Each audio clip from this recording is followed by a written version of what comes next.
Hey guys, here we go into a fight breakdown and prediction of Casimero versus Nonito Donaire, and what is surely going to be a fireworks fight. Now, neither of these guys are the greatest at feinting and probing and setting their punches up. However, I do think that Casimero is a little bit better at it on average, as Donaire likes to kind of lead with his head as he crosses the line. He doesn't like to feint and probe, and he doesn't really like to use his right hand to control his opponents unless he's punching, right? And that's going to be very dangerous for him, as Casimero, on average, has pretty decent timing, in spite of the fact that he's not really a counterpuncher.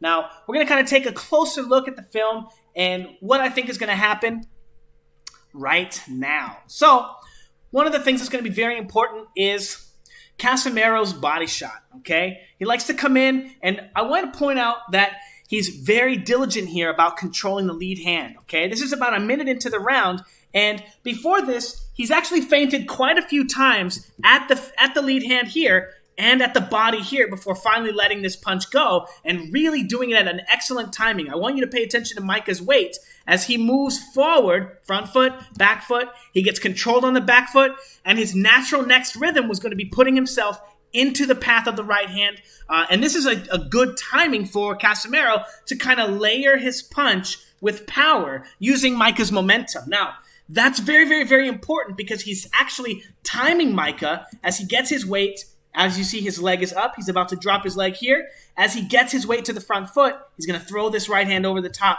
Boom. Now, this is very, very, very important because this is the same timing that Donaire fights on as well, getting his weight on that front foot. And we can see here, again, Casimero doing a great job of setting up that body shot, getting into position, and then double body shot as his opponent moves off the line. We're going to take a look at that one more time, right? And I just want you to point out, after he shoots that right hand, he controls his opponent with his left hand right after, says, hey, look at this. Don't pay attention to the fact I'm out of position. Look at this. And it allows him to shift, pendulum step to the back foot, and then set up yet another body shot as Micah's weight shifts from the back foot to the front foot. Again, Casimero able to do this with this timing and this rhythm, all while maintaining that dance, that beat with his opponent, okay? Very, very difficult. Now, this is not Donaire's first rodeo. He's seen that body shot before, as here he is trying to make Inoue pay for the same body shot. Now,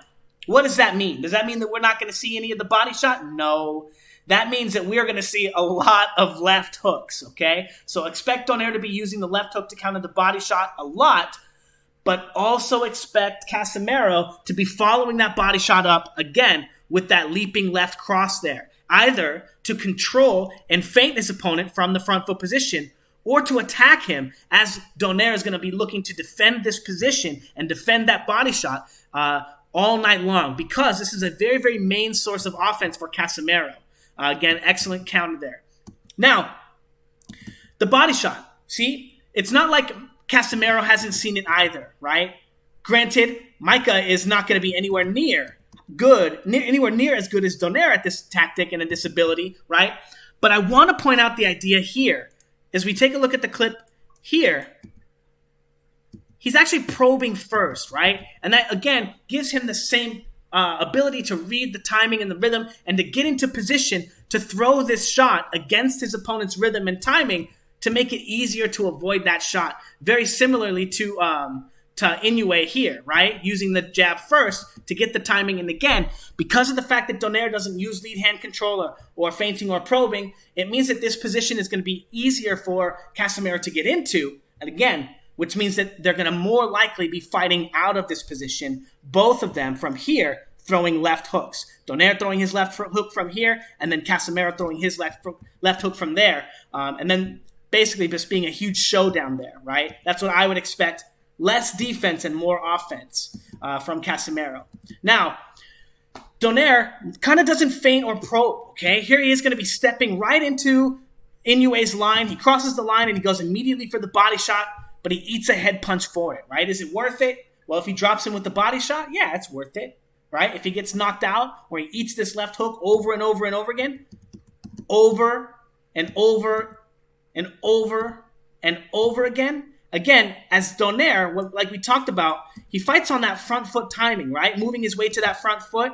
And as we can see, Inoue slips to the front foot to get away from a possible right hand and whips out of that position and lands a huge left hook. And then Donaire's going to be taking that step, that same timing, blap, and getting blasted by the overhand right from Inoue. Again, Donaire being very predictable in this manner, as we see here, his offense not being set up at all by feinting or probing or positional changes. And again, I think that when Casimero gets in the ring with him, he's going to have a much more difficult time letting those kinds of punches go. Okay, and here, while I don't think that Casimero is the greatest counterpuncher, here he's doing a decent job of countering some of those unlayered punches from Micah, the punches that Micah was not really setting up.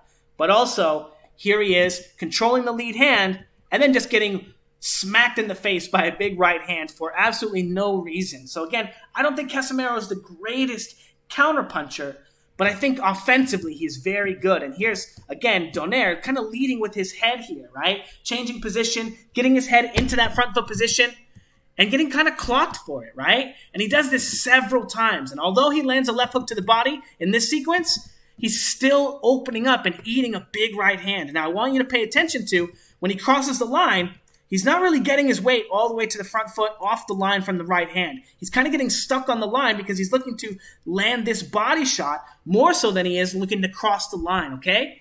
This is going to be very, very dangerous for him, this position, especially if he's getting hit with a right hand here, because of the fact that Casimero actually likes to punch in combination. Now, not only that, but when you lean to the front foot against Casimero, he also likes to feint, right? Look at his lead hand here. Now, if Donaire likes to slip to the front foot off of this feint, I want you to think about Richard Comey versus Teofimo Lopez and how Teofimo Lopez was able to bait that front foot positional change from Comey and then also slip to the front foot himself and throw his right hand, getting out of the way of Comey's right hand, landing his own, right?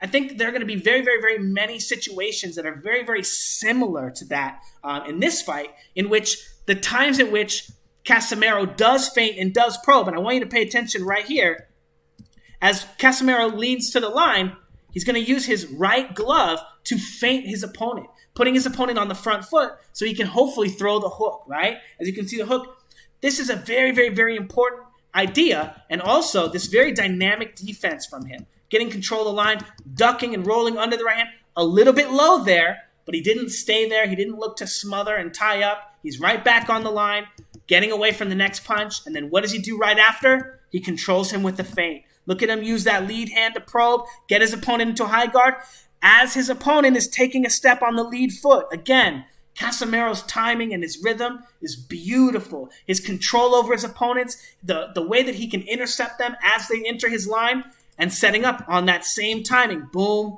boom. Now look at this combination here. This combination is very important, again, because of the fact that as Donaire is going to be putting his weight on the front foot, if he's going to be looking to intercept the right hand from his opponents, that was fine against Inoue, who's not really a combination puncher, who also doesn't really set his punches up super well. He likes to wait for his opponents to make mistakes. Here Casimero is using the probe to get his opponent out of position. Then throwing a right hand, choosing his opponent's position with that punch, and then following it up with another punch, a big left hook. Again, I think that Donaire is going to be in a lot of trouble because of the different layers that Casimero is able to fight on. Now, we're going to take a look at a couple of bonus clips here. Here's Nicholas Walters, again, having very much a success against, or a ton of success against Donaire, using very, very simple probes, right? 1, 2, right? And again, look at Donaire slip to the front foot to get away from that punch. Again, Donaire doesn't always like to use the right hand to counter.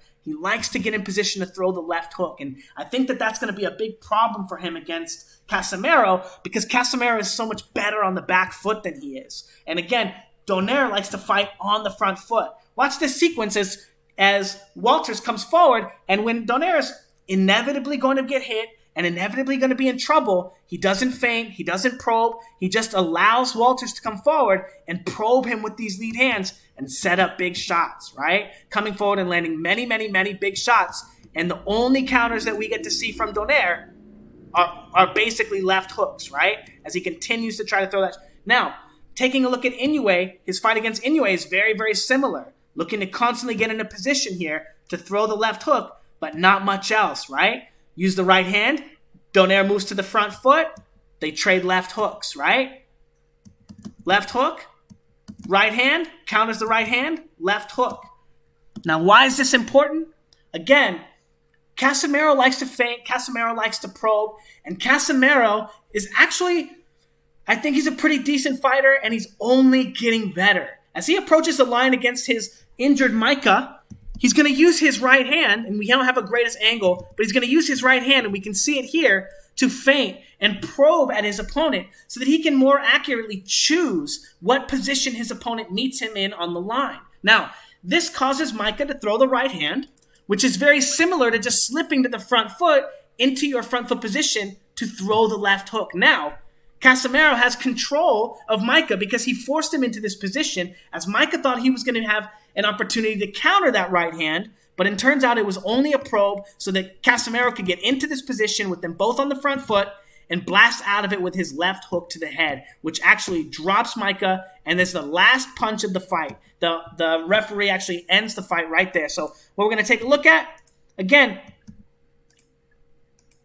Donaire's over-reliance on position 1 and getting to this position so that he can throw the left hook. And from this position here, I think that Casimero will be able to use his right-hand probe to set Donaire up into this position to land his left uppercut or to land his left hook. Now, one of the reasons, Donaire doesn't always get his head all the way to the back foot when he throws his hook. As we can see here, he only gets it to about the middle of his line here, right? Now, Donaire, Inoue kind of gets his head a little bit off the line, but I think that Casimero, on average, gets his head much farther back on the line when he throws his left hook here, his counter left hook here, than Donaire does, right? And gets his head much lower. So I think that even though you're not supposed to hook with a hooker, I think that the fact that Casimero fights on the back foot, as we can see here, coming forward with that back foot jab, I think that he's going to have a lot more space on this half of his line to get away from Donaire's left hand. And the fact that Donaire doesn't have as good of a right hand is going to be a really huge detriment to him. Again,